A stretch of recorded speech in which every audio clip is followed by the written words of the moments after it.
Resin art എന്ന് വെച്ചാൽ എന്താ? റെസിൻ ആർട്ടിൽ വെച്ച് മിക്സ് അപ്പ് പോർ മാത്രമല്ല അല്ല കുട്ടു. അപ്പൊ ബാക്കിയുള്ളതൊക്കെ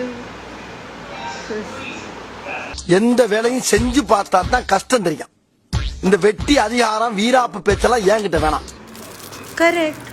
ഇപ്പം ഈ ഫ്രെയിമിൽ തന്നെ ഈ ഗിഫ്റ്റ് റാപ്പർ, പിന്നെ ഒരു തുണി, 3 ഫോട്ടോ, താലിച്ചരട്, മാലയുടെ ഫ്ലവേഴ്സ്, ഇൻവിറ്റേഷൻ കാർഡിൽ പേൾസും കൂടി അറ്റാച്ച് ചെയ്താണ് നമ്മൾ ഈ ഫ്രെയിം ഫിനിഷ് ചെയ്തിരിക്കുന്നത്.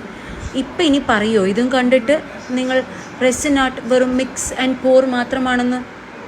ഫൈനൽ ഔട്ട്പുട്ട് എങ്ങനെയുണ്ട്? അടിപൊളിയായില്ലേ? എങ്ങനെയുണ്ടെന്ന് കമൻറ്റ് ബോക്സിൽ അറിയിക്കണേ. പിന്നെ ഇതുപോലെ വല്ല ഫ്രെയിമൊക്കെ ഓർഡർ ചെയ്യണമെങ്കിൽ ഒരു മെസ്സേജ് ഇട്ടാൽ മതി. Will contact you back. Okay, by.